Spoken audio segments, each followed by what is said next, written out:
Hello everyone, আশা করছি তোমরা সকলে ভালো আছো। আমরা আজকে আলোচনা করব পদার্থবিজ্ঞানের অধ্যায় 2 অর্থাৎ গতি।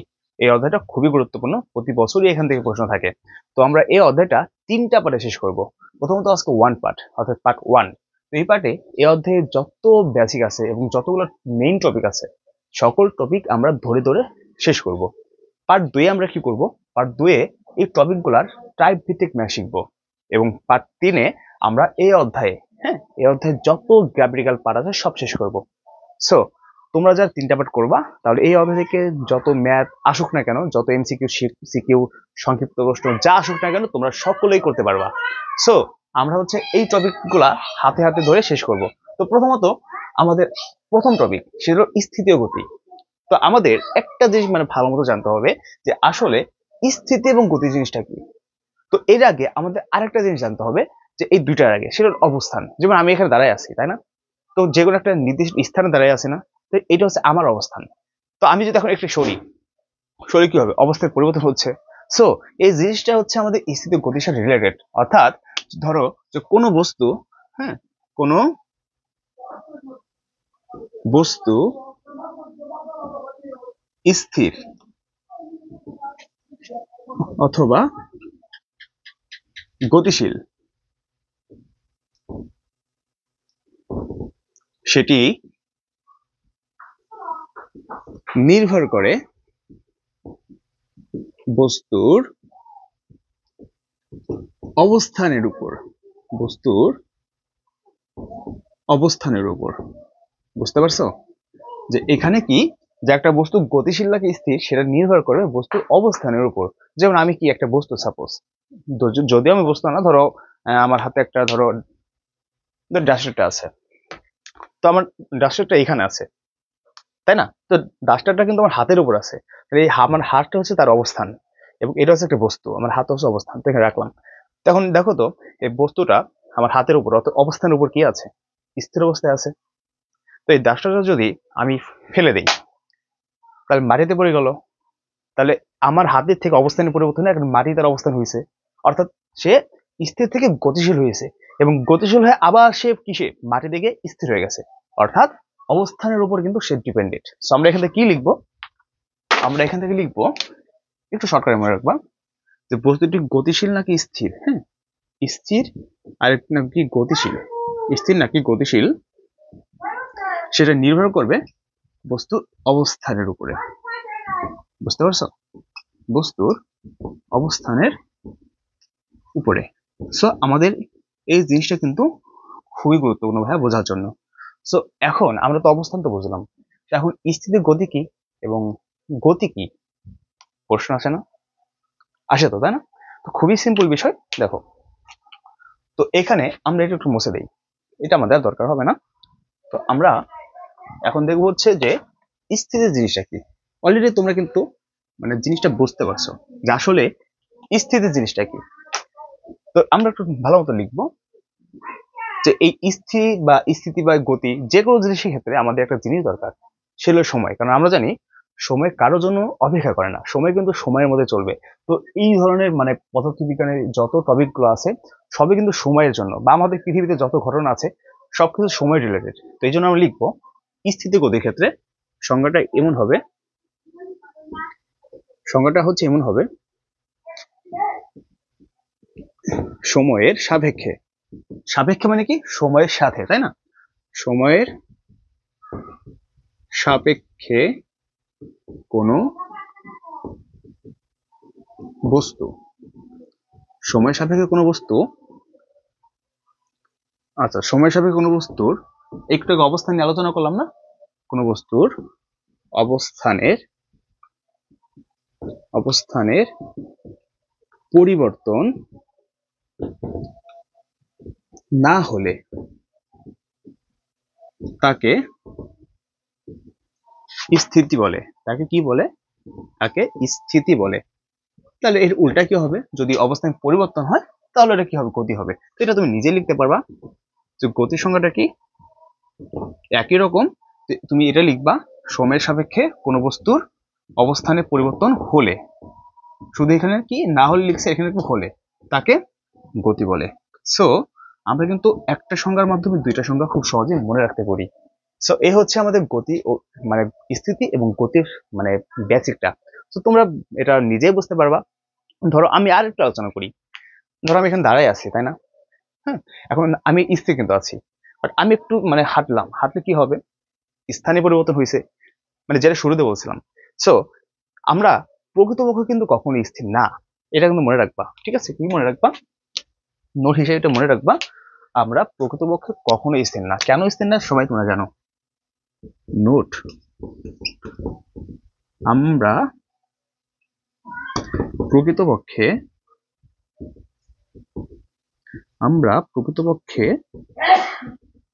কখনো স্থির না। স্থির না অর্থাৎ আমরা সবসময় কি বলতো, আমরা সবসময় গতিশীল। কেন গতিশীল? কারণ আমরা কিন্তু সবাই জানি পৃথিবী সূর্যের চারদিকে ঘুরছে। তো পৃথিবী যদি সূর্যের চারদিকে ঘুরে, তাহলে আমরা কি পৃথিবীর মধ্যে না, এক পৃথিবীর বাইরে? পৃথিবীর মধ্যে। তো পৃথিবী যদি ঘুরতেছে, তার মানে আমরা কি পৃথিবীর মধ্যে ঘুরছি? সিম্পল বিষয়। সো এই জন্য আমরা কখনো স্থির না। ধরো আমি দাঁড়ায় আছি, এই যে দাঁড়ায় আছি, কিন্তু দাঁড়ায় যত থাকি না কেন, আমি তো আমি দাঁড়ায় আছি কিন্তু পৃথিবী তো ঘুরছে। সো আমরা ঘুরছি। সো আমরা প্রকৃতপক্ষে কখনো স্থির থাকি না, আমরা 24 ঘন্টায় গতিশীল থাকি, কিন্তু আমাদের অঙ্গের ক্ষেত্রে আমাদের নির্দিষ্ট মান ধরে করতে হয়। যাই হোক, তো আমরা স্থিতি ও গতি জিনিসটা কিন্তু বুঝতে পারলাম, তাই তো? এবং এই জিনিসগুলা আমাদের আর একটু ডিটেলস জানতে হবে। তো আমি একটু মুছে দিই। সো আমাদের এই স্থিতি গতিতে আরেকটা জিনিস জানতে হবে, সেটা হচ্ছে মানে আরেকটা জিনিস না, তিনটা জিনিস জানতে হবে এই স্থিতি ও গতির অবস্থান সম্পর্কে। সেটা হচ্ছে প্রসঙ্গ বিন্দু, দিক এবং হচ্ছে দূরত্ব। ঠিক আছে, তো এখানে দেখো, মানে এটা কেন জানতে হবে, সেটার অবস্থান নির্ণয়ের জন্য। হ্যাঁ, বস্তুর অবস্থান, বস্তুর অবস্থান সম্পর্কে জানতে, বস্তুর অবস্থান সম্পর্কে জানতে তিনটা জিনিস জানতে হবে। আরো তিনটি জিনিস দরকার বা তিনটি বিষয় দরকার। ঠিক আছে, কি বিষয়গুলো দেখো। এক নম্বর হচ্ছে প্রসঙ্গ বিন্দু। কি বলতো? প্রসঙ্গ বিন্দু। তো প্রসঙ্গ বিন্দুটা কি সেটা একটু সংজ্ঞার মাধ্যমে আমরা দেখি, এরপর হচ্ছে বিষয়বস্তু অনুসারে আমি একটা পূর্ণাঙ্গ উদাহরণ দিব। তো প্রসঙ্গ বিন্দু হচ্ছে যে বিন্দুর সাপেক্ষে, আচ্ছা আমরা সংজ্ঞাগুলো একটু পরে লিখি। হ্যাঁ, ধরো একটু বেসিক ভাবে একটু বোঝাই। তো ধরো একটু এখানে দেখি, মনে করো তোমার স্কুল থেকে, ধরো বাড়ি থেকে স্কুল। ঠিক আছে, একটা এক্সাম্পল দেই, তারপর আমরা সংখ্যাগুলো মনে রাখবো। ওকে, ধরো বাড়ি থেকে স্কুল 20 কিলোমিটার দূরত্বে অবস্থিত, দক্ষিণ দিকে। ঠিক আছে,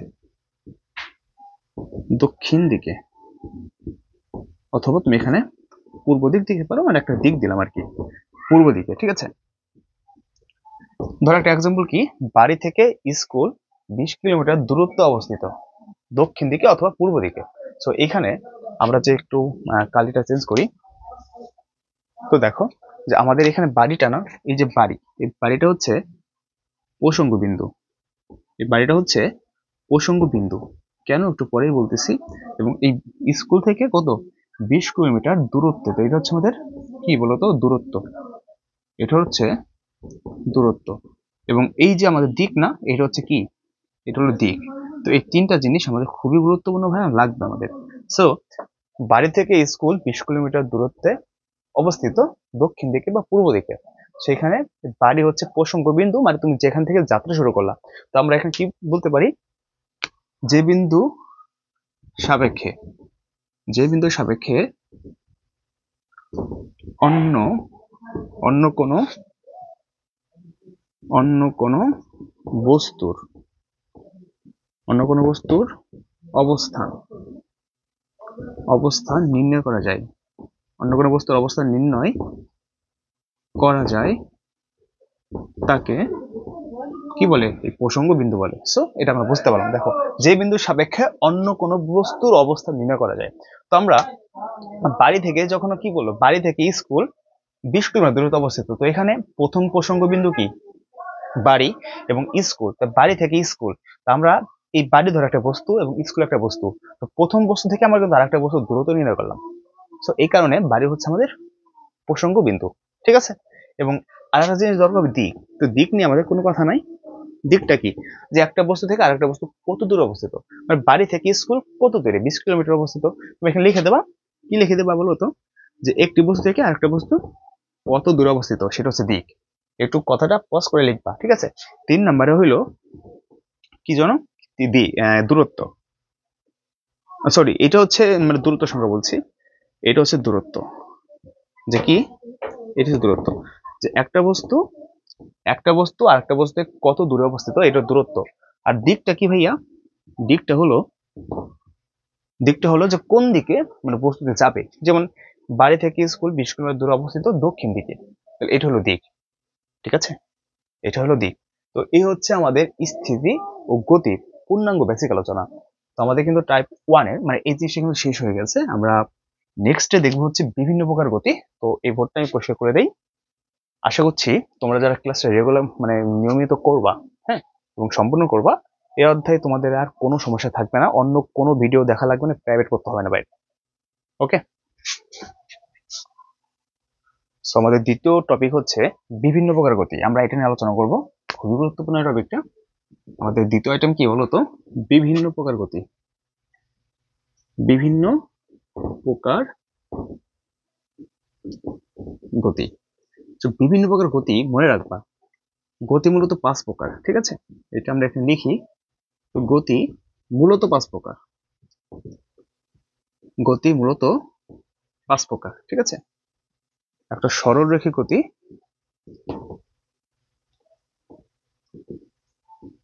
একটা কি সরল রৈখিক গতি, এরপর হচ্ছে ঘূর্ণন গতি,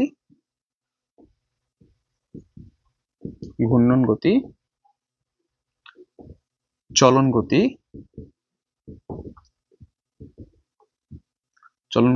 এরপর হচ্ছে পর্যাবৃত্ত গতি,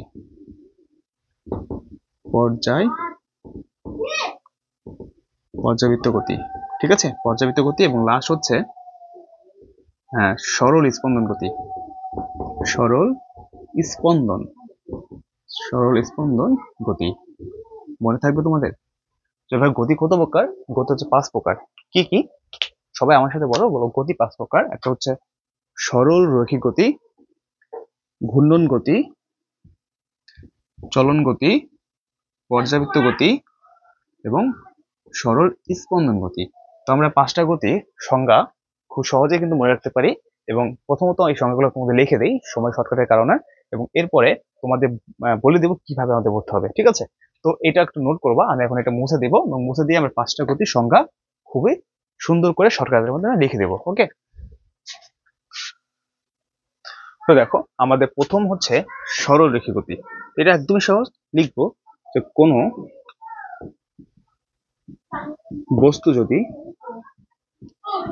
বস্তু যদি সরল রেখা, আমরা কি সরল রেখা চিনি? একটু পরেই দেখাচ্ছি। লিখি সংজ্ঞাটা, সরল রেখা বরাবর সরি, কোনো বস্তু যদি সরল রেখা বরাবর গতিশীল হয় তাহলে তাকে কি বলে? সরলরেখী গতি বলে, ঠিক আছে। মনে করো এ একটা বস্তু, বি একটা বস্তু, এই এ বস্তু বি দিকে গতিশীল হলো, তাহলে আমাদের মানে কি, মানে এই বস্তুটা বি দিকে গতিশীল হচ্ছে, ঠিক আছে। এখানে একটু লিখি ভাবে, এ একটা বস্তু, বি একটা বস্তু, এ বস্তুটা বি দিকে গতিশীল হলো, তাহলে এটা হচ্ছে সরলরেখী গতি। মানে কি, সোজা যাচ্ছে, সোজা, আর সোজা মানে সরলরেখা, তাই তো। তো এই হচ্ছে আমাদের প্রথম টপিকটা, সরলরেখী গতি। এখন আমরা দেখবো ঘূর্ণন গতিটা জিনিসটা কি আসলে। তো এখন দেখবো আমার 2 নাম্বার, সেটা হলো ঘূর্ণন গতি। তো সংজ্ঞাগুলো কিন্তু ভাইয়া খুবই সহজ করে লিখে দিচ্ছি, আশা করি তোমাদের আর কোনো বই পড়তে হবে না, ঠিক আছে। তো ঘূর্ণন গতিটা কি একটু মনে রাখতে হবে, যে কোনো বস্তু যদি একটি নির্দিষ্ট বিন্দুর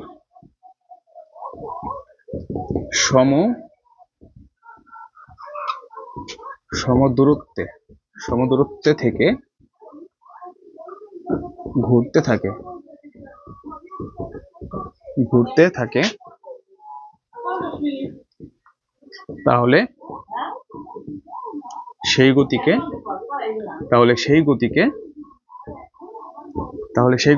ঘূর্ণন গতি বলে। ঠিক আছে, তাহলে সেই গতিকে ঘূর্ণন গতি বলে। অর্থাৎ বলছে কোনো বস্তু যদি একটা নির্দিষ্ট বিন্দুর সমদূরত্বে, মানে কি সমান দূরত্বে, দেখো আমি দেখাচ্ছি একটু। ধরো একটা এক্সাম্পল দেওয়া যাক। ধরো সৌরজগতের মধ্যে আমাদের এখানে ধর কি আছে, সূর্য আছে, তাই না? এবং সূর্য আমাকে জানি স্থির থাকে, সূর্য কিন্তু স্থির থাকে। আমাদের পৃথিবীটা এই সূর্যের, তো এটা পৃথিবী, এটা ধরো পৃথিবী, ঠিক আছে, এটা ধরো পৃথিবী, এটা হচ্ছে ধরো সূর্য, এই ধরো সূর্যটা মাঝে লিখি, এটা ধরো সূর্য। তাইলে এই সূর্যকে কেন্দ্র করে পৃথিবী ঘুরছে না? দেখো এখান থেকে সমান দূরত্ব, যদিও চিত্রটা আঁকানো হয় নাই, এখান থেকে এটা সমান দূরত্ব, যখন এটা এখানে আসবে তখন এখান থেকে কিন্তু সমান দূরত্ব থাকবে, যখন এই পৃথিবীটা এখানে আসবে তখন সম দূরত্ব, যখন এখানে আসবে তখন সম দূরত্ব, যখন এখানে যাবে তখন সম দূরত্ব। সো এখানে বুঝতে পারলাম যে কোনো বস্তু যদি একটি নির্দিষ্ট বিন্দুর সমদূরত্ব থেকে, নির্দিষ্ট বিন্দু মানে কি, যখন যে ঘুরবে তখন এটি নির্দিষ্ট না, সে আজীবন তো সবসময় তো মানে চিরকালীন নির্দিষ্ট। তো এখান থেকে বলি নির্দিষ্ট বিন্দু সমদূরত্বে, দেখো সমদূরত্ব, ঠিক আছে, সমদূরত্ব থেকে ঘুরতে থাকে, তাহলে সেই গতিকে ঘূর্ণন গতি বলে। পৃথিবী কি করছে, সূর্যকে কেন্দ্র করে ঘুরছে না? এখানে আর একটা এক্সাম্পল দেওয়া যায়, সেটা হলো চাঁদ ও পৃথিবী সম্পর্কে। আমরা জানি চাঁদ কিন্তু স্থির থাকে, ঠিক আছে, ধরো চাঁদ, আকাশ ঝোঁকা পানি না, চাঁদ বোঝার সুবিধার্থে, তো এটা হলো চাঁদ, একই জিনিস। তো চাঁদকে এখন কেন্দ্র করে কি, ধর চাঁদ না, সরি, এখানে হবে পৃথিবী, এখানে কি হবে পৃথিবী, অর্থাৎ পৃথিবীকে কেন্দ্র করে কিন্তু চাঁদ ঘোরে। পৃথিবী কিন্তু চাঁদের চারদিকে ঘোরে না, চাঁদ কিন্তু পৃথিবীর চারদিকে ঘোরে, এটা কিন্তু মাথায় রাখতে হবে। তো চাঁদ ধরে পৃথিবীর চারদিকে ঘুরছে, তাহলে এটা হচ্ছে আমাদের ঘূর্ণন গতি। অর্থাৎ সে একটা নির্দিষ্ট বিন্দুকে কেন্দ্র করে তার সমদূরত্বের চারদিকে ঘুরছে, মনে করো এখানে মাছ, ধরো কি এই মার্কারটা আছে, তো মার্কারের চারদিকে ঘুরছে আমার হাত, সো এটা হচ্ছে এক ঘূর্ণন গতি। বুঝছো, এটা হচ্ছে ঘূর্ণন গতির কনসেপ্টটা। তো এখন আমরা দেখবো 3 নাম্বার চলন গতি। 3 নাম্বার চলন গতি। তো এটা কি আসলে, দেখো চলন, আমাদের চলন মানে কি চলা, তাই না? চলন মানে হচ্ছে চলাচল করা, চলাচল, তাই তো? চলন মানে চলাচল। তা আমরা বলতে পারি যে কোনো বস্তুর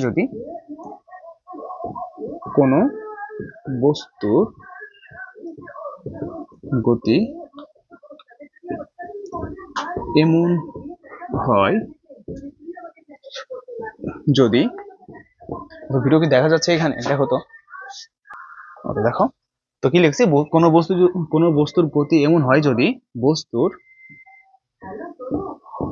সকল কণা একই সময়ে একই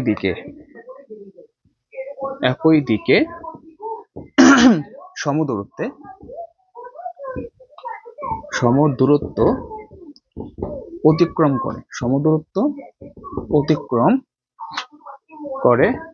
তাহলে সেই গতিকে চলন গতি বলে। মানে কি, যে কোনো বস্তুর গতি এমন হয়, বা এখানে বলতে পারি কোনো বস্তু যদি এমন ভাবে চলতে থাকে যাতে করে কি, এই জিনিসটা মনে রাখবো, যাতে করে বস্তুর কি বলতো, বস্তুর সকল কণা একই সময়ে একই দিকে সমান দূরত্ব অতিক্রম করে, তাহলে সেই গতিকে চলন গতি বলে। ধরো মানে একই সময় তোমার, ধরো এখান থেকে, ধরো তোমাদের বইতে একটা এক্সাম্পল দেওয়া আছে, ধরো প্লেন, হ্যাঁ, তোমাদের বইতে সুন্দর মতো দেওয়া আছে, অনেকগুলো প্লেন একসাথে যাত্রা শুরু করে, তাই না? একসাথে যাত্রা শুরু করে কিন্তু দু একটা প্লেন কিন্তু আগে চলে যায়, তাই না? দু একটা আগে এইভাবে চলে যায়, ঠিক আছে? তো এই জিনিসটা হচ্ছে আমাদের আসলে চলন গতির উদাহরণ, ঠিক আছে? এই জিনিসটা হলো আমাদের চলন গতি উদাহরণ। মানে কি, যে ওরা হচ্ছে একই সময়ে মানে একসাথে যাত্রা শুরু করবে। এখন একসাথে যাত্রা শুরু করার পর তাদের বেগের অবশ্যই পরিবর্তন হবেই হবে, ঠিক আছে? তো এখানে তাই বলা হয়েছে যে বস্তুর সকল কণা একই সময়ে একই দিক অতিক্রম সমদূরত্ব অতিক্রম করে। তো এটা কিন্তু সমদূরত্বে ছিল, কিন্তু এটা বেগ বৃদ্ধি পাইছে অনেকগুলার, বা অনেক প্লেনের বেগ কমে গেছে, সো তারা একটু মানে এদিক সেদিক হতেই পারে, স্বাভাবিক। সো আই গেস হচ্ছে আমাদের এই হচ্ছে চলন গতি কনসেপ্টটা। এরপর হচ্ছে আমরা 4 নম্বরে দেখবো, এটা মুছে দেই। তো দেখো আমাদের পরবর্তী টপিক হচ্ছে পর্যাবৃত্ত গতি। তো এটা আসলে জিনিসটা কি, কোনো গতিশীল বস্তু যদি নির্দিষ্ট সময় পর পর একটা নির্দিষ্ট বিন্দুকে মানে নির্দিষ্ট বিন্দু দিয়ে যায় একই দিকে একই সময় এবং একইভাবে অতিক্রম করে, তাহলে সেই বস্তুর গতিকে পর্যাবৃত্ত গতি বলে। মানে পর্যায় কথা মানে কি, বারবার মানে বারবার রিপিট হবে, ঠিক আছে। পর্যায় মানে কি, বারবার। পর্যায় মানে কি ভাইয়া, বারবার। অর্থাৎ মানে একটা বস্তু সাপোজ মনে করো, মানে তুমি যেখান দিয়ে যাচ্ছ একটা বস্তু মনে করো, ধরো ফ্যান, হ্যাঁ ফ্যান আছে না, ধরো একটা ফ্যান, ধরো 3 পাখার একটা ফ্যান, ঠিক আছে। তো এই ফ্যানটা মানে পাখা যখন ঘুরে, তখন এই পাখাটা মনে হয় না যে 3টা পাখা যখন ঘুরে তখন মনে হয় কি যে এখানে অনেকগুলো পাখা আছে, তো তুমি ধরতে পারবা না, তাই না, ধরলে কিন্তু হাত কেটে যাবে খবরদার।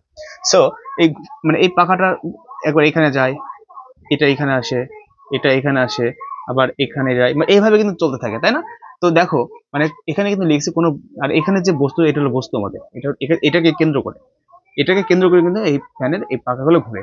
তো তাই লিখছি, কোনো গতিশীল বস্তু যদি নির্দিষ্ট সময় পর পর, এটা কিন্তু এখান থেকে নির্দিষ্ট সময় পর পর যায়, এখান থেকে এখানে যায়, এখান থেকে নির্দিষ্ট সময় পর পর কিন্তু যায়। তো তাই লেখা হয়েছে, কোনো গতিশীল বস্তু যদি নির্দিষ্ট সময় পর পর একটি নির্দিষ্ট বিন্দু দিয়ে একই দিকে একইভাবে অতিক্রম করে। দেখো একই দিকে কিন্তু এই 3টা পাখার মানে পরিমাপ কিন্তু সমান, 3টা পাখা কিন্তু একই মান, মানে একই রকম, ঠিক আছে। তো এখান থেকে আমাদের 3টা কিন্তু একসাথে অতিক্রম করে এবং একটা নির্দিষ্ট সময় একইভাবে, এই কথাগুলো মনে রাখবা। একটি নির্দিষ্ট বিন্দু দিয়ে যায় একই দিকে একইভাবে অতিক্রম করে। সো এ হচ্ছে আমাদের পর্যাবৃত্ত গতি। তো এখানে তুমি আরো অনেক রকম এক্সাম্পল দিতে পারো, ঠিক আছে।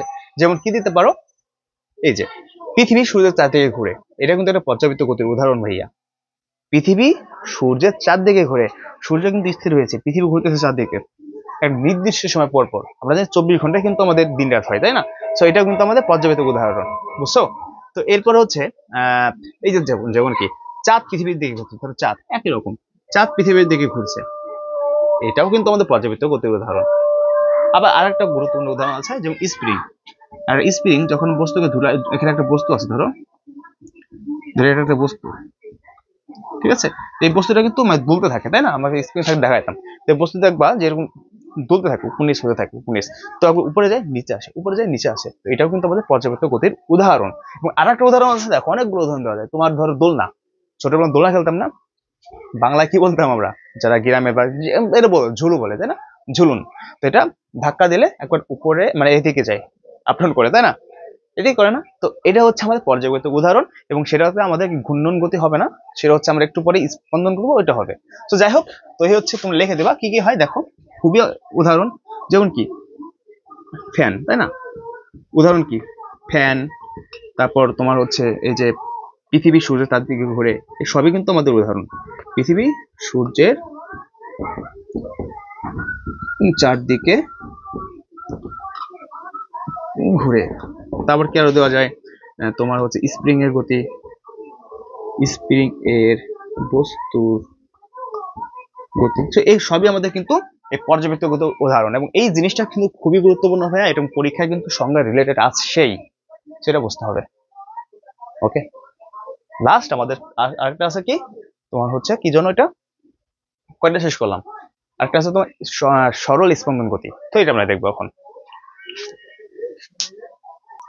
সো আমাদের গতি সব থেকে মানে শেষ, এটা সরল স্পন্দন গতিটা দেখো।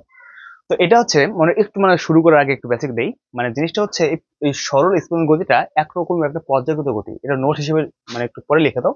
যে আসলে জিনিসটা কি দেখো, পর্যাবৃত্ত গতি সম্পন্ন কোনো বস্তু যদি পর্যায়কালে অর্ধেক সময় কোনো নির্দিষ্ট দিকে এবং বাকি অর্ধেক সময় একই পথে তার বিপরীত দিকে চলে, তাহলে সেই গতিকে সরল স্পন্দন গতি বলে। মানে কি, মানে একটা পর্যাবৃত্ত গতি হইতে হবে, ঠিক আছে। এই কারণে কিন্তু একটা নোট দিয়েছি শুরুতেই, যে এই সরল স্পন্দন গতি একরকমের একটা পর্যাবৃত্ত গতি, ঠিক আছে, এটা একটা পর্যাবৃত্ত গতি, মনে থাকবে। সরল স্পন্দন গতি একরকমের পর্যাবৃত্ত গতি। তো সরল স্পন্দন গতি হওয়ার জন্য আগে হচ্ছে পর্যাবৃত্ত হইতে হবে, তারপর হচ্ছে সরল স্পন্দন গতি হইতে হবে, ঠিক আছে। সো এটা কি, পর্যাবৃত্ত গতিসম্পন্ন কোনো বস্তু যদি পর্যায়কালের অর্ধেক সময় কোনো নির্দিষ্ট দিকে এবং বাকি অর্ধেক সময় একই পথে তার বিপরীত দিকে চলে, তবে সে গতিকে কি বলে, সরল স্পন্দন গতি। তো আমি একটা প্র্যাকটিক্যালি বোঝাই, যেমন মনে করো মার্কারটা, তাই না, এই দেখো মার্কারটা যখন এইভাবে করি, তো এটা কি একবার একবার এদিকে যাচ্ছে, এদিকে যাচ্ছে, এদিকে এদিকে। সো এখন এটা এখন কি সাম্য অবস্থায় আছে, মানে কি স্থির আছে। যখন আমি এটা কি দাঁড়াবো, সামনে যাবে পিছে যাবে, সামনে পিছে সামনে পিছে, এভাবে যাবে না। তো যখন এটা সামনে যাবে তখন এটা অর্ধেক সময়, এবং যখন পিছে গেল সেটা একই পথে তার বিপরীত দিকে। সামনে গেল, এটা কি, এটা সামনে গেল সোজাসুজি গেল, যখন পিছিয়ে গেল তার বিপরীত দিকে। তো কিন্তু পথ কিন্তু একই, পথ কিন্তু একই, সে কিন্তু এই পথ দিয়ে বারবার যাচ্ছে, সেই পথ দিয়ে কিন্তু বারবার যাচ্ছে। সো এইটা হচ্ছে আমার কি সরল স্পন্দন গতি। তো এই যে আমরা কি ঝুলোর কথা বললাম না, ঝুলোও কিন্তু মানে দোলনা যাকে বলে, ওই দোলনাও কিন্তু এক রকমের সরল স্পন্দন গতি, কারণ সেটা কিন্তু একবার সামনে যায় পিছে আসে, সামনে যায় পিছে আসে, কিন্তু একই পথে, তার পথ কিন্তু পরিবর্তন হয় না। দেখবা যখন ধাক্কা মারি, দোলনাতে ধাক্কা মারি, তখন কিন্তু মানে যেই পথে যাবে সেই পথেই আসবে, একবার সোজা যাবে তার বিপরীতে আসবে, সোজা বিপরীত। সো এক্স্যাক্টলি এটা হচ্ছে আমাদের সরল স্পন্দন গতি, এবং এর মধ্যে দিয়ে আমাদের এই বিভিন্ন প্রকার গতির কনসেপ্টটা কিন্তু শেষ হলো ভাইয়া। যদি কোনো সমস্যা থাকে অবশ্যই কমেন্ট করবা, আর তোমরা যারা নতুন মানে আমাদের চ্যানেলে এখন সাবস্ক্রাইব করো নাই, ভিডিওটা লাইক করো নাই, শেয়ার করো নাই, অবশ্যই সবকিছু করে দেবা, ঠিক আছে। তো আমাদের দেখতে দেখতে বিভিন্ন প্রকার গতিও শেষ হয়ে গেল। তো এরপর হচ্ছে আমাদের কি স্কেলার ও ভেক্টর রাশি, এটা নিয়ে আমরা আলোচনা করব, অর্থাৎ এটা কিন্তু টাইপ 3-এ, ঠিক আছে। তো এটা আমরা পরিষ্কার করে দেই। তো দেখো আমরা এখন এই স্কেলার ও ভেক্টর রাশি নিয়ে আলোচনা করব, কিন্তু এই দুইটা জানার আগে আমাদেরকে রাশি জানতে হবে। কি জানতে হবে ভাই? রাশি। তো রাশি জিনিসটা কি মনে রাখবা, রাশি হচ্ছে এই ভৌত জগতে, সরি একটু ডিস্টার্ব হয়েছিল। তো আমরা এখন দেখবো স্কেলার ভেক্টর রাশি। তো এটা জানার আগে আমাদেরকে রাশি জানতে হবে। তো রাশি জিনিসটা কি, খুবই সহজ, যে এই ভৌত জগতে মানে আমাদের এই জগতে, হ্যাঁ, তো এই জগতে ভৌত জগৎ, তাই না, এই ভৌত জগতে যা কিছু পরিমাপ করা যায়, যা কিছু পরিমাপ করা যায় তাই রাশি, যায় তাই কি রাশি। অর্থাৎ আমাদের এই ভৌত জগতে যা কিছু পরিমাপ করা যায়, যেমন দৈর্ঘ্য, প্রস্থ, উচ্চতা, ভূমি, তাই না, লম্ব, সমান্তরাল, এগুলো সবকিছু পরিমাপ করা যায়, এই সবই আমাদের রাশি। কিন্তু এই সবকিছুর মধ্যে কেজি মানে মানে এটু যা কিছু আছে, তো এই সবকিছুর মধ্যে আমাদের রাশিকে দুইটা ভাগে ভাগ করা হয়েছে, একটা স্কেলার এবং একটা কি ভেক্টর। তো এই দুইটা জিনিস এখন আলোচনা করব। তো এটা একটু হয়ে গেছে। তো আমরা এখন জানবো রাশি হচ্ছে দুই প্রকার, রাশি হচ্ছে দুই প্রকার, ঠিক আছে। রাশি কত প্রকার ভাইয়া? দুই প্রকার, একটা স্কেলার রাশি, একটা ভেক্টর রাশি। একটা স্কেলার রাশি, স্কেলার রাশি, আর একটা ভেক্টর রাশি, ঠিক আছে। একটা স্কেলার রাশি, একটা ভেক্টর রাশি। তো নিচে কি দেখা যাচ্ছে? ওকে। তো এখানে আমাদের এই রাশি হচ্ছে দুই প্রকার বুঝলাম, একটা স্কেলার রাশি, একটা ভেক্টর রাশি। সো আমরা একটু উপর দিকে মুছে দিই, এবং এই বিষয়গুলো আমাদের আর ডিটেল জানতে হবে। এই স্কেলার রাশিতে আমাদের একটু ভালো মতো মনে রাখতে হবে, স্কেলার রাশির শুধুমাত্র কি মান আছে, স্কেলার রাশি শুধু এর মান আছে, মান আছে। আর এই ভেক্টর রাশির মান এবং দিক উভয়ই আছে, দিক বা আমি লিখবো মান ও দিক আছে। তো এই জিনিসগুলো একটু মনে রাখতে হবে, তাহলে হবে। দিক আছে, ঠিক আছে। কেন মনে রাখবো একটু পরে বলতেছি। রাশি দুই প্রকার, স্কেলার এবং ভেক্টর। স্কেলার রাশি শুধুমাত্র মান আছে, আর ভেক্টর রাশি মান এবং দিক উভয়ই আছে, ঠিক আছে। যদি তোমাকে বলা হয় স্কেলার রাশি কিছু উদাহরণ দাও, তো আমরা কিছু উদাহরণ দিই, ঠিক আছে। তো মান আছে কোনগুলার? যেমন দৈর্ঘ্য, দৈর্ঘ্য একটা কি স্কেলার রাশি, কারণ দৈর্ঘ্যের মান দিলে তুমি কি এটা নির্ণয় করতে পারো, দৈর্ঘ্য, প্রস্থ, তাই না, সময়, তো এগুলো কিন্তু মান দিলে আমরা নির্ণয় করতে পারবো। তো এখন আমাদের এই যে ভেক্টর রাশি আছে না ভাইয়া, ভেক্টর রাশি কি মান এবং দিক কিন্তু আমাদের উভয় লাগবে, দেখা যাচ্ছে তো এখানে। তো দেখো যে এটা আমাদের কি ভেক্টর রাশি উদাহরণ, যেটা মান ও দিক উভয় লাগবে। তো মান ও দিক উভয় লাগবে, তাহলে কি আমরা বলতে পারি না এটা কিছু এক্সাম্পল কি দেওয়া যায়, যেমন কি অবস্থান, অবস্থান, তারপর কি বেগ, সরণ, ঠিক আছে, এই সবই কিন্তু আমাদের ভেক্টর রাশি ভাইয়া। কেন? দেখো অবস্থান, এখন তুমি, আমরা কিন্তু আগে থেকে জানি যে ভেক্টর রাশি মানে কি, যার মান ও দিক আছে তাকে ভেক্টর রাশি বলে, আর স্কেলার রাশি কি, যার শুধুমাত্র মান আছে কিন্তু দিক নেই তাকে স্কেলার রাশি বলে, তোমরা সংজ্ঞা ধরে লিখে নিও। তো ভেক্টর রাশি আমরা জানি মান ও দিক উভয় লাগবে। সো দেখো অবস্থান, তো অবস্থান আমি এখানে দাঁড়ায় আছি, এখানে দাঁড়ায় আছি, তাহলে আমি কোন দিকে দাঁড়ায় আছি দিক উল্লেখ করতে হবে। তো এই জন্য আমাদের কি দেখো দিকের কথা কিন্তু উল্লেখ আছে, এবং আমি এখানে দাঁড়ায় আছি, তো আমার দাঁড়ানোর একটা মান দরকার, যেখানে দাঁড়ায় আছি আমার ওজন কত, ঠিক আছে, কত কেজি। তো এই রিলেটেড সবকিছু কিন্তু আমার অবস্থানের উপর ডিপেন্ডেন্ট। বেগ, আমি এখন এই যে দেখো আমি কোন দিকে দৌড়াচ্ছি, মনে করো একটা বালক দৌড়াচ্ছে উত্তর দিকে, সে দৌড়াচ্ছে, সে দৌড়াচ্ছে উত্তর দিকে, দিক এবং দৌড়াচ্ছে, ধরো মানে প্রশ্নটা এইভাবে হতে পারে, ধরো একটা বালক 5 মিটার/সেকেন্ড বেগে দৌড়াচ্ছে উত্তর দিকে, তাহলে 5 মিটার/সেকেন্ড এটা একটা কি মান, আর সে দৌড়াচ্ছে উত্তর দিকে, তাহলে এটা একটা দিক। সো আমাদের কিন্তু এই বেগ, এই বেগটা কিন্তু একটা কি ভেক্টর রাশি, সরণটাও সেম। এইভাবে আমাদের অনেক এক্সাম্পল আছে, বাট তোমরা একটু জানবা তাহলে কিন্তু হয়ে যাবে ব্যাপারটা, বুঝতে পারছো? এখন আমরা খুবই ইন্টারেস্টিং একটা পার্ট, যে এখানে ভেক্টর রাশি, হ্যাঁ স্কলার শিখবো। তো এখন আমরা দেখবো ভেক্টর রাশি মনে রাখার ছন্দ।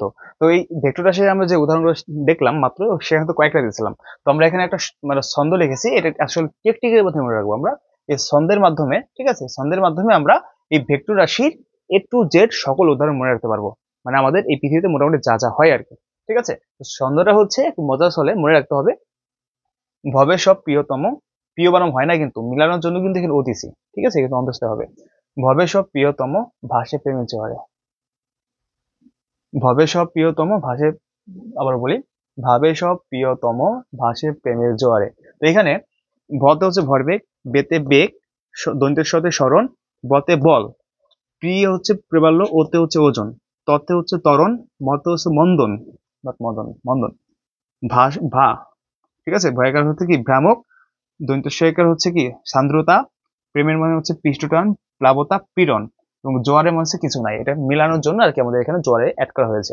সো এটা কিন্তু খুবই মানে মজার ছলে আমাদের মনে রাখা সম্ভব ভাইয়া, ভবে সব প্রিয়তম ভাসে প্রেমের জোয়ারে। ইন্টারেস্টিং না? ইন্টারেস্টিং। তো আমরা এখন দেখবো স্কেলার রাশিও এইভাবে মনে রাখা সম্ভব। সো আমাদের স্কেলার রাশি মনে রাখার টেকনিকটা হচ্ছে, মানে যেটাকে ছন্দ বলে, কাজলের শরীরের দৈব ক্ষমতা দুদিনে ভাসালো, ঠিক আছে, কাজলের শরীরের দৈব ক্ষমতা দুদিনে ভাসালো। তো এখানে দেখো, এখানে কাজলের মানে হচ্ছে কাজ, শরীরের মানে হচ্ছে মনে রাখতে হবে শক্তি, দন্তেশ শক্তি, তাহলে বসে শক্তি, হ্যাঁ, দৈব ক্ষমতা মানে হচ্ছে দৈর্ঘ্য, এবং হচ্ছে কি ক্ষমতা, দুইটা জিনিস এখানে। আর এখানে দু মানে হচ্ছে দূরত্ব, আর দিনে মানে হচ্ছে দ্রুতি, এটা মনে রাখতে হবে। আর ভা, হ্যাঁ ভেগের ভা মানে ভাত, ভাতে মনে রাখবে ভর, শাল মনে রাখবে সময়, ঠিক আছে। এইভাবে আমরা কিন্তু একটা রোজ, কাজলের শরীরের দৈব ক্ষমতা দুদিনে ভাসালো, এটা মনে রাখলে পারলে আমাদের এখানে মানে এই একটা দুইটা তিনটা চারটা পাঁচটা ছয়টা সাতটা আটটা এই প্রত্যেকের এক্সাম্পল, এগুলো খুবই সহজে মনে রাখা সম্ভব হয়ে যায়। তো এটা দিয়ে রাখলাম, তোমরা খুবই যত্ন সহকারে রাখবা, ঠিক আছে। ক্লাস 10-এ মানে এসএসসি তে কাজে লাগবে, এবং এইচএসসি তেও কিন্তু ভেক্টর বলে একটা অধ্যায় আছে ফিজিক্সে, সেখানেও কাজে লাগবে তোমাদের। সো খুবই গুরুত্বপূর্ণ। তো এর মধ্যে কিন্তু আমাদের এই স্কেলার ও ভেক্টর রাশিও কনসেপ্টটা শেষ হয়ে গেল। আমাদের এখনো বাকি আছে দূরত্ব সরণ, দ্রুতীয় বেগ, ত্বরণ ও মন্দন, গতি সমীকরণ, পরন্ত বস্তুর সূত্র। তো এখান থেকে এই দুইটা হচ্ছে বেশি ইম্পর্টেন্ট, এবং এই তিনটা হচ্ছে আমাদের একটা জাস্ট বেসিক বুঝতে হবে, ঠিক আছে। তোমরা পাই টু বাই শেষ করবো, ওকে। সো দেখো, আমরা এখন দেখবো দূরত্ব সরণের কনসেপ্টটা, খুবই মানে ছোট এবং মানে সহজ একটা কনসেপ্ট এটা। তো দূরত্ব সরণ, তো এখানে আমরা লিখছি মানে একটা কথা, অনির্দিষ্ট দিকে, ঠিক আছে, মনে রাখতে হবে। অনির্দিষ্ট কথা থাকলে তোমাকে মনে রাখতে হবে দূরত্ব, আর নির্দিষ্ট কথা যদি থাকে, ঠিক আছে, এখানে লিখি, যদি নির্দিষ্ট কথা থাকে, কি থাকে, নির্দিষ্ট, তো নির্দিষ্ট কথা থাকে তাহলে তোমাকে বুঝতে হবে এটা কি সরণ। অর্থাৎ দূরত্ব সংজ্ঞাটা হচ্ছে এরকম, যে অনির্দিষ্ট দিকে পারিপার্শ্বিকের সাপেক্ষে অবস্থানের পরিবর্তনকে দূরত্ব বলে।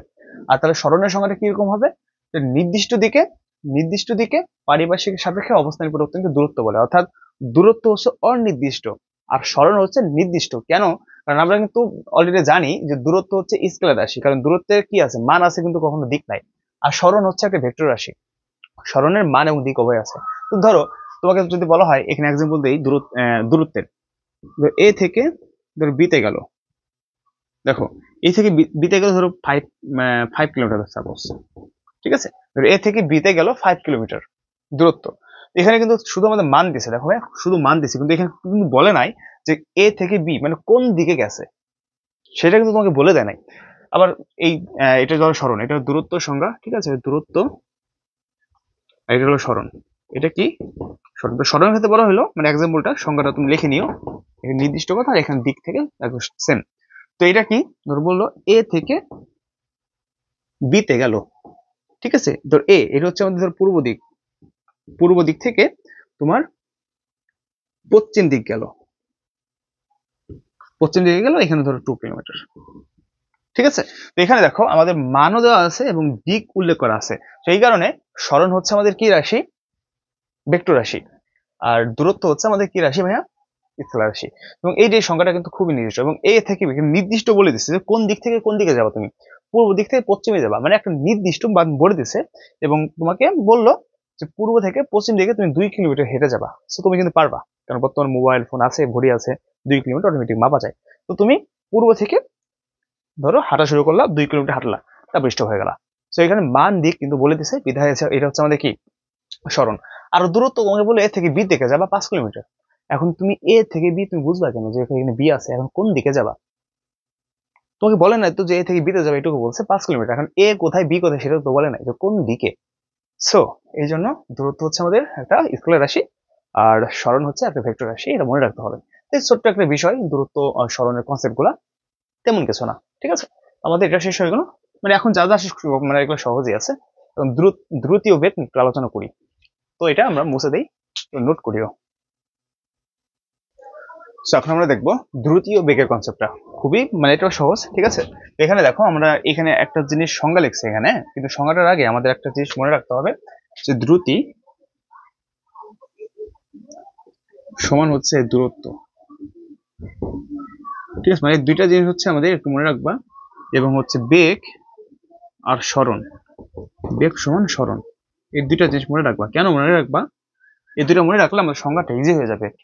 মানে যদি তোমার দ্রুতির সংজ্ঞা আছে তার দূরত্ব আনতে হবে, আর যদি বেগের সংজ্ঞা আছে তাহলে সরণকে আনতে হবে। কিভাবে আনবা, দেখো এখানে লিখছি দ্রুতির সংজ্ঞায়, যে আমি কিন্তু শুরুতে বলছিলাম ফিজিক্সের বেশিরভাগ মানে সংজ্ঞাতে সময়ের সাপেক্ষে আনতে হবে, এখানে কিন্তু সেম। সেখানে কি জিনিসটা মানে এখানে লিখলাম দ্রুতীয় দূরত্ব, দেখো সংজ্ঞাতে লিখছি আমি কি, সময়ের সাথে কোনো বস্তুর এই যে দূরত্বের পরিবর্তনের হারকে দ্রুতি বলে, সময়ের সাপেক্ষে কোনো বস্তুর দূরত্বের পরিবর্তনের হারকে দ্রুতি বলে। আর এখানে বেগের কি লিখছি, সময়ের সাথে কোনো বস্তুর সরণের পরিবর্তনের হারকে বেগ বলে। সো যদি তোমার দূরত্বের পরিবর্তন হয় তাহলে কি দ্রুতি, আর সরণের যদি পরিবর্তন হয় তাহলে এটা কি বেগ, মনে থাকবে। তো এই কারণে কিন্তু লিখছি। তো এখানে আমাদের আরেকটা জিনিস জানতে হবে, মনে রাখবা দ্রুতি, হ্যাঁ, এখানে দ্রুতিকে অনেক সময় এজ দ্বারা প্রকাশ করা হয় দ্রুতিকে, ঠিক আছে, বাট মানে এক এক সময় এক এক দ্বারা প্রকাশ করে, অনেক সময় ডি ধারা প্রকাশ করে, তো এটা এটা আপাতত থাক, তো এস ধারা প্রকাশ করো। আবার এস ধারা কিন্তু এখানে শিখছিলাম সরণ ধারা কিন্তু এস বোঝায়, এস ধারা সরণকেও বোঝায়। যাই হোক, তো এখানে মনে রাখতে হবে আমাদের দ্রুতি, ঠিক আছে, এটা হচ্ছে দ্রুতি।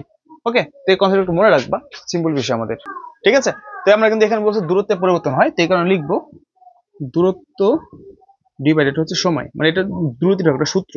তো দূরত্বকে ডি ধারা প্রকাশ করে, আর হচ্ছে সময়কে তোমার হচ্ছে কি ধারা, সময়কে হচ্ছে টি ধারা প্রকাশ করে।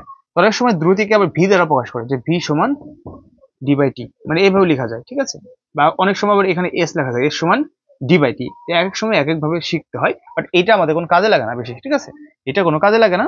তো তোমরা হচ্ছে শিখবা আর একটা জিনিস হচ্ছে বেগ, তোমরা ডাকবা বেগ সমান হচ্ছে, এটা কাজে লাগে, বেগ সমান হচ্ছে সরণ, সরণ বাই সময়, সরণ বাই সময়, যেখানে বেগকে ভি দ্বারা প্রকাশ করে, এটা সবসময় মনে রাখবা, ভিতে বেগ কিন্তু মানে সিস্টেম বুঝে আদি বেগ শেষ বেগ এটা পরে আলোচনা করব। ভিতে বেগ এবং সরণকে এস দ্বারা প্রকাশ করে, আর সময়কে টি দ্বারা, অর্থাৎ এস সমান ভি সমান এস বাই টি, ঠিক আছে, এটা তোমরা মনে রাখবা, এটাও মনে রাখতে পারো। কিন্তু এখানে যখন মানে এটা আসবে, ঠিক আছে, তখন এস দিবা, অনেক সময় এখানে ভিউ লেখা থাকে, ভি সমান ডি বাই টি, মানে এক এক সময় এক এক মানে এইভাবে থাকে আর কি, বুঝতে পারছো। তো তোমরা এটা মনে রাখবা, এখান থেকে এই সূত্রটা পাইলাম এবং এখান থেকে এই সূত্রটা পাইলাম, ঠিক আছে। তো দ্রুতি ও বেগের কনসেপ্ট হচ্ছে এটা, এবং এইটা মনে রাখবা যে দ্রুতি ও বেগের উভয়ের একক হচ্ছে মিটার পার সেকেন্ড, অর্থাৎ এম ইজ ইকুয়াল টু 1 অথবা মিটার পার সেকেন্ড। তুমি এভাবে লিখতে পারো, এভাবে লিখতে পারো। তো দ্রুতি ও বেগের একক হচ্ছে কি মিটার পার সেকেন্ড অথবা এম এস ইনভার্স 1। এটা একই কথা। তো এই হচ্ছে আমার দ্রুতি ও বেগের কনসেপ্টটা, দুইটা লাইন, বেশি কিছু না, মনে রাখতে হবে। ঠিক আছে, এখান থেকে এটা মনে রাখবা, এটা মনে না রাখলেও হবে, কিন্তু এটা মনে রাখবা, ভি সমান S by T.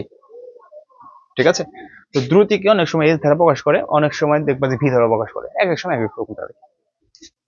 Okay, so আমাদের এই বেগ ও দ্রুতি এই কনসেপ্ট শেষ হয়ে গেল। এখন আমরা দেখবো ত্বরণ ও মন্দন। এটা খুবই গুরুত্বপূর্ণ এবং এটা কিন্তু অনেক অনেক প্রশ্ন থাকে আমাদের। ঠিক আছে, মানে এখন যে তিনটা আছে না, এই তিনটা থেকে মানে প্রশ্ন থাকে আমাদের। ঠিক আছে, মানে তিনটা খুবই গুরুত্বপূর্ণ, পড়তে হবে আমাদের ভালো মতো।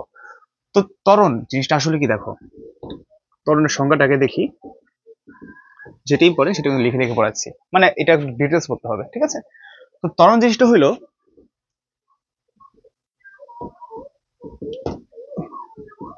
সময়ের সাথে কোনো বস্তুর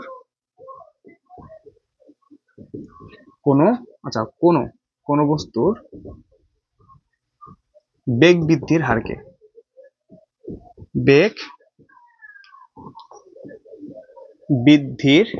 হারকে ত্বরণ বলে। তো এখানে একটা জিনিস বুঝলাম, ত্বরণ আসলে কি, যে এটা সময়ের সাথে সাথে মানে বেগ বৃদ্ধি পাবে, বেগ বৃদ্ধি পাইলেই ত্বরণ। আর যদি বেগ কমে যায় বা বেগ হ্রাস পায় তাহলে কি হবে, মন্দন হবে। তো আমরা কিন্তু আর একটা সংজ্ঞা এখান থেকে পেয়ে গেলাম, কি বলতো, একই সংজ্ঞা, যে সময়ের সাথে কোনো বস্তুর বেগ, এখানে তোমার বৃদ্ধি যায় শুধু হ্রাস দিবা, হ্রাসের হারকে ত্বরণের জায়গায় মন্দন বলে। দেখো আমরা একটা সংখ্যা পেলে কিন্তু দুইটা সংখ্যা অটোমেটিক হয়ে যাবে। যদি বেগ বৃদ্ধি পাই ত্বরণ, বেগ হ্রাস পাই মন্দন, মনে থাকবে। এখন মনে রাখবা ত্বরণ আর মন্দন একই জিনিস। আর একটা মনে রাখবা, ত্বরণ হলো ধনাত্মক। ঠিক আছে, এটা নোট হিসেবে মনে রাখবা, ত্বরণ হলো ধনাত্মক। ঠিক আছে, ত্বরণ এটা হলো ধনাত্মক, আর মন্দন হলো ঋণাত্মক। মন্দন হলো কি, ঋণাত্মক। ঠিক আছে, এটা মনে রাখবা। সো এখন আমরা দেখবো এই ত্বরণকে কি দ্বারা প্রকাশ করে, যেহেতু ত্বরণ আর মন্দন একই জিনিস, শুধু মানে একটা মাইনাস একটা প্লাস, এটা প্লাস একটা মাইনাস। সো মনে রাখবা ত্বরণের সূত্রটা হচ্ছে কি, ঠিক আছে, এখানে লিখি ত্বরণ।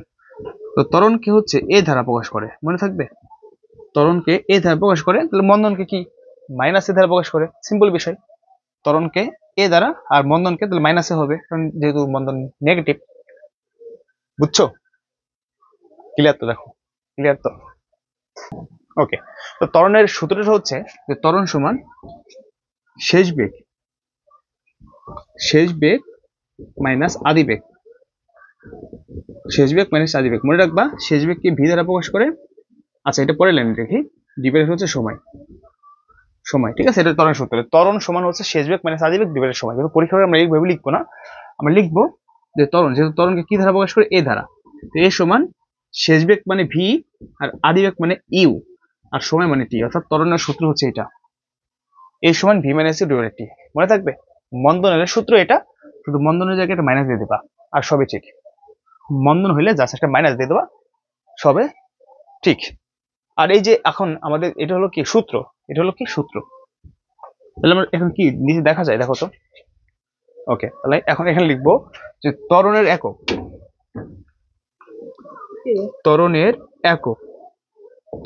হলো মিটার পার সেকেন্ড স্কোয়ার, অর্থাৎ এম এস ইনভার্স টু, এইভাবে লিখতে পারবো, অথবা আমরা এইভাবে লিখতে পারবো এম বা সেকেন্ড স্কোয়ার, এভাবে লিখতে পারবো। ঠিক আছে, আমরা যে কোনো দুইভাবে একভাবে লিখতে পারবো, এভাবে একই জিনিস। ঠিক আছে, একই জিনিস। তো এই হচ্ছে আমাদের ত্বরণ ও মন্দনের বিষয়বস্তুগুলা। আশা করি আমাদের এইটাও মানে শেষ হয়ে গেল ত্বরণ ও মন্দনের পার্টটা। এখন আমাদের খুবই গুরুত্বপূর্ণ দুইটা পার্ট, গতি সমীকরণ, পরন্দবস্ত সমীকরণ। মানে আমরা এখন সূত্র শিখবো, এই অধ্যায়ে যাবতীয় সূত্র, তার মধ্যে কিন্তু ওদের ক্লাস দুইটা, মানে এই একটা পার্ট শেষ হয়ে যাবে। ঠিক আছে, তো আমরা এটা মুছে দিই, এখন সূত্র লিখবো আমরা। তো এর নিচে দেখা যাচ্ছে না, ত্বরণের একক হচ্ছে এই যে এম টু, বা তুমি লিখতে পারি মিটার পার সেকেন্ড স্কোয়ার। ঠিক আছে, দুইটা একটা লিখলে হবে। ঠিক আছে, দুইটার একটা লিখলে হবে। সো দেখো আমাদের আজকের লাস্ট টপিক গতি সমীকরণ, পরন্ত বস্তু সমীকরণ সূত্র, হ্যাঁ দুটা একসাথে লিখে দিলাম জাস্ট বোঝার সুবিধার্থে। তো এইদিকে হচ্ছে আমরা দেখছি গতি সমীকরণ। তো গতি সমীকরণটা কি আমরা এক নজরে দেখবো। ভি সমান ইউ প্লাস এটি, এ সমান ভি মাইনাস ইউ ডিভাইডেড টি। এখন ভি কি, ইউ কি, এ কি আমরা লিখে দেবো। এবার আগে দেখি একটু। 3 নাম্বার, ভি স্কয়ার সমান U square plus 2 as। 4 number, S সমান ভিটি। 5 নাম্বার, এস সমান UT plus half AT square. 6 নাম্বারে এস সমান U plus V divided 2 into T. ঠিক আছে। আর পরন্ত বস্তুর ক্ষেত্রে মানে একই, হ্যাঁ এটা একই, শুধুমাত্র মনে রাখবা মানে গতি সমীকরণ থেকে পরন্ত বস্তুতে জিনিসগুলা মানে একটু চেঞ্জ হবে। সেই জিনিসটা হলো এ, মানে পরন্ত গতি সমীকরণে এ হবে, আর পরন্ত বস্তুতে এর জায়গায় তুমি জি বসাবা। গতি সমীকরণ যেখানে এস, পরন্ত বস্তু সেখানে তুমি কি এইচ বসাবা। এই জিনিসটা লিখে দিছি। যেখানে গতি সমীকরণে এস হবে, পরন্ত বস্তুর ক্ষেত্রে এইচ হবে। আর যেখানে গতি সমীকরণে এ হবে, পরন্ত বস্তু জি হবে। এই দুইটা জিনিসই আর কি মানে একটু মানে এইগুলা সবই একরকম, শুধুমাত্র মানে এই জিনিসটা একটু মনে রাখবা, এর জায়গায় জি, এস এর জায়গায় এইচ। আর এখানে সব সেম, ঠিক আছে, সবই সেম। এই সূত্র দেখো সবই সেম। এস এর জায়গা দেখো, এস এর জায়গা এইচ। তারপরে কি এখানে এটা তো লিখে দেয় নাই, তাই না, এটা একই লিখছি তো। এটা দেখো এস, এখানে এইচ, এখানে ছিল এ, এখানে হচ্ছে জি, মানে একই সূত্র কিন্তু ভাই, সবই একই রকম সূত্র। এখন কোনটা কি পরিচয়, একটু পরিচয় গুলো দেই। দেখো এখানে ভি, ভি মানে হলো শেষ বেগ। ভি মানে কি, ভি মানে শেষ বেগ। আর ইউ মানে হলো আদি বেগ। ইউ মানে কি, আদি বেগ। ঠিক আছে। টি মানে সময়, টি মানে সময়। এ হচ্ছে ত্বরণ, এ হচ্ছে ত্বরণ। আর জি হচ্ছে কি, এখানে জি, ধরো এখানে জি আছে একটা এস, এস মানে হলো সরণ, এস মানে সরণ। ঠিক আছে। এবার দূরত্ব বোঝায়, এখানে মাঝে মাঝে এটাকে দূরত্ব বোঝায়, সরণ বা দূরত্ব। দূরত্ব একবার ডি দ্বারা প্রকাশ করে, মানে এস ডি, এস আছে আমরা দূরত্ব ভাববো বা সরণ ভাববো। ঠিক আছে, সরণ বলবো। তারপর এখানে এখানে জি আছে আমাদের ওই পাশে, ওই পাশে আমরা লিখে দেবো, ওই পাশে আর কিছু নাই। ঠিক আছে, এই তো এই জিনিসগুলা। ওকে। তো এরপর হচ্ছে আমাদের এখানে দেখো, এখানে আমাদের জি মানে একই জনের, এখানে জি আমি এখানে লিখি, এখানে লিখি। জি মানে কি দেখো, জি মানে অভিকর্ষ ত্বরণ, জি মানে অভিকর্ষ ত্বরণ, অভিকর্ষ ত্বরণ। এই জির একটা নির্দিষ্ট মান আছে, এটা মনে রাখবা। যে নির্দিষ্ট মান 9.8 মিটার পার সেকেন্ড স্কোয়ার, অর্থাৎ 9.8 AMS ইনভার্স 2। এটা মনে রাখবা, মুখস্থ, ডিরেক্ট মুখস্থ এই মানটা, এটা মনে রাখতে হবে। আর এখানে এইচ, এইচ মানে তোমার উচ্চতা বোঝায় বা গভীরতা, উচ্চতা বা গভীরতা, উচ্চতা বা গভীরতা। এই তো আর তো সেম জিনিস। এই হচ্ছে পরিচয়গুলা। এখানে মনে করো একটা পরন্ত বস্তুর ক্ষেত্রে মানে কি, যে একটা স্থির অবস্থান, উপর থেকে একটা বস্তু নিচে থেকে পড়তেছে। ধরো কলমটা ধরো ধরো উপরে আছে, এখন এটা নিচ থেকে ছেড়ে দিলাম, নিচে পড়ে গেল। তো উপর থেকে নিচে পড়লো, এটা হচ্ছে পরন্ত বস্তুর কনসেপ্টটা। এটা লিখছি স্থির অবস্থান থেকে বিনা বাধায় যখন এই বস্তুটা উপর থেকে পড়ে, তো নিচে কিন্তু কি বাধা দেয় না, কিন্তু বাধা দেয় বাতাস। বাট এটা আমি ধরতেছি না। ধরুন স্থির অবস্থান থেকে ছেড়ে দিলে বিনা বাধায় সে নিচে পড়ে। স্থির অবস্থান থেকে বিনা বাধায় পরন্ত বস্তু নির্দিষ্ট সময় প্রাপ্ত বেগ ওই সময়ের সমানুপাতিক, অর্থাৎ ভি সমানুপাতিক টি। এই জিনিসটা আমাদের মনে রাখবা। এটা ভি সমান্তর টি, অর্থাৎ স্থির অবস্থান থেকে বিনা বাধায় পরন্ত বস্তু নির্দিষ্ট সময়ে প্রাপ্ত বেগ ওই সময়ের সমানুপাতিক।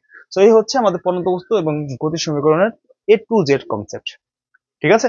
তো এই হচ্ছে আমাদের এই অধ্যায় টোটাল বেসিক গুলা। এই সূত্রগুলো আমাদের প্রচুর কাজে লাগবে, মানে অঙ্ক ক্ষেত্রে কাজে লাগবে। তো যদি আরো কোনো কিছু কাজে লাগে তো অবশ্যই আমি লিখে দিব। তো আমাদের পার্ট 1 আজকে এখানে শেষ করব। পার্ট 2 তে হচ্ছে আমরা এই অধ্যায়ে মানে টোটাল সব বিষয়ে আমরা টাইপ ভিত্তিক ম্যাথ করব। যতগুলো টাইপ আছে 10 থেকে 20টা ম্যাথ করব, মানে ইচ্ছা আছে। এবং টাইপ মানে আমাদের পার্ট 3 হচ্ছে আমরা গ্রাফিক্যাল করে আমাদের অধ্যায় শেষ করে দেব। সো এই ক্লাসটা তোমরা যারা এসএসসি 25, 26, 27, 28, 29 যারা আছো সবাই দেখতে পারবা। ঠিক আছে।